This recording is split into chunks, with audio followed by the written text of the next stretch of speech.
السلام عليكم ورحمة الله وبركاته. أصحابتي channelkay ku xiran kusoo dhawaada maanta iyo video cusub.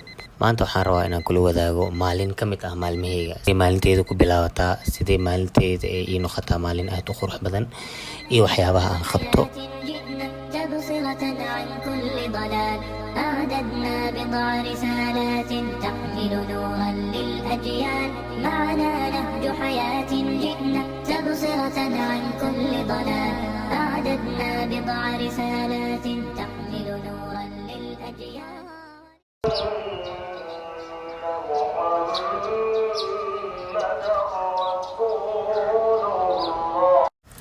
guusha kuwaad oo maalintaada ay ku bilaaban karto waxaa kamid ah inaad salaada fajir hesho.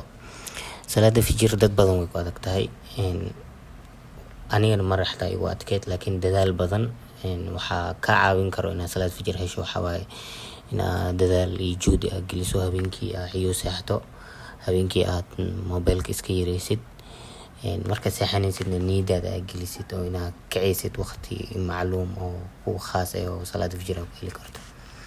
markaan saas u kaco waxaan sameeyaa waa cadeystaa. markaan cadeysto kadibna waa weys qaataa, gurigaan ku weys qaataa. intaana masaajidka u bixinne waxaan guriga ku dugtaa 2 rakaco oo sunno ah, kadib markaasaan masaajidka aadaa.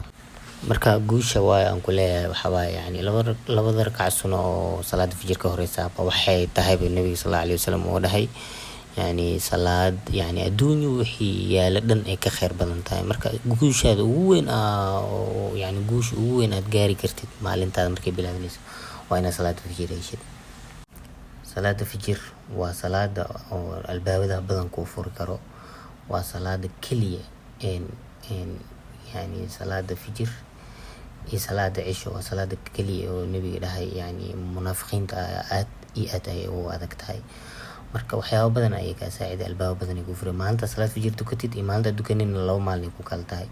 marka qof walba oo ku dhibaato qabo waa bini'aadan aad tahay, waa laga yaabaa inaad dhibaato kugu noqoto inaad salaad fajir dukatid, laakiin dadaal iyo juhdi aad gelisid ceeb maaha. in wax yani salaad fajir way u adag tahay inaad dhahdo ceeb maaha, laakiin dadaal iyo juhdi aad gelisid waxaan ogahay inaad keeni kartid.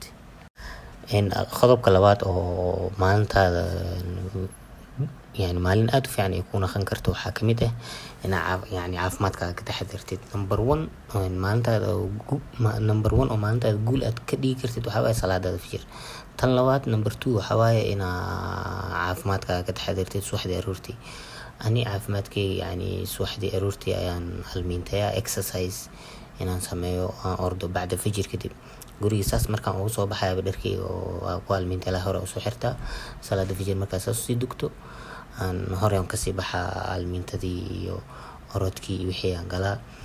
marka tan waxay kaa saacideynaya waxaa maskaxdaada aad u furan tahay. markaas jirkaaga habeen dhan uu seexanayay, habeen dhan uu jiifay, habeen dhan uu relax gareynayay masalkii wixii.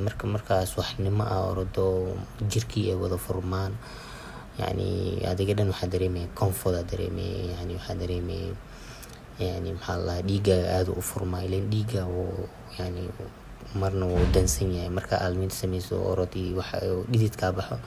dhiiga markuu kaca oo adiga dhan waxaa dareemaya very active firfircooni aad u weyn qaadanay. marka tan labaad marka yani almiintada iyo sida uu almiinta leh dhidid iskaga keeni lahayd markaa ku dadaasho waa qodobka labaad oo maalintaada ay aad kugu qurux badnaanayso. almiintada kadib gurigaan kusoo laabtaa. guriga markaan kusoo laabto markaasaan nadiifiyaa, isdiyaariyaa, aan yani qabays fiican aan qaataa oo aad yani si fiican u qabaystaa. kulaalkii wixii dhan markaas waxnimo adig maalintaada wixii ku bilaabanaya fresh adoo ay bilaabanay fahanti. marka qabays kadib yani inaan dhar fiican xirto, isnadiifiyo, shaqada isku sii diyaarna. marka qof salaad fajir kacay oo soo orday, soo almiintay, soo dhidid, soo laabtay, qabaystay, marka qofka waa dareemi karta fresh oo noqona. yani wax walba jirka aamarisid iyo dhar walba aa xiratid iyo barfuun walba aamarisid waxaa dareemaya adigan yani qof furfuran aad dareemay. marka sida aniga tan aan saan kala hadlaa waxaa waaye sida aan dareemo maalinteeda markay saan ku bilaabato. ani ahaan haddana hal dabeeca aad u jeclaado waxaa waaye aroor markaan kaco subaxdii aroortii markaan kaco salaad fajir aan helo almiintan aan ku darsado oona haddana shaqadii aan tago haddana shaqa aan ku darsado aan daalo. halka arrin aad ku jeclaa waxaa waaye yani haweenkii ayuu hurdeyle ileen jirkii waqti dheer noo kacay wuuna almiintan waa qaadatay. ani waxaan taaganahay waxaan ku kalsoonahay cunto aan gacantay ku karsaday almiinta kadib daal kadib waxaan jeclahay inaan cuntadeeda ani samaysto. cuntadeedan waxaan u samaysanahay waxaa waaye waa ka taxadaraa cuntooyinka oo sokorta leh. cuntooyinka sokorta leh aadi dhibaan ma isticmaalo. marka waxaan isku dayaa cunto oo caafimaadkayga u roon inaan samaysto. dad badan ay dhaheen iskaabul dad isku ureen waaye cunto ma karsan karaan, wax ma samaysan karaan, wax ma qabsan karaan. aniga waxaan example ama tusaale u ahay qof walba oo iskaabul ah oo wax qabsan karo, cunto samaysan karo, guri hagaagsan karo, wax walba samaysan karo. routine naagaha kaligood leh maahan, qof walba routine samaysan karo. nin ragna routine wuu samaystaa. marka cuntadeeda maanta quraacdeeda tani ahayd waa scrambled eggs, rooti iyo avocado. kusoo dhawaada.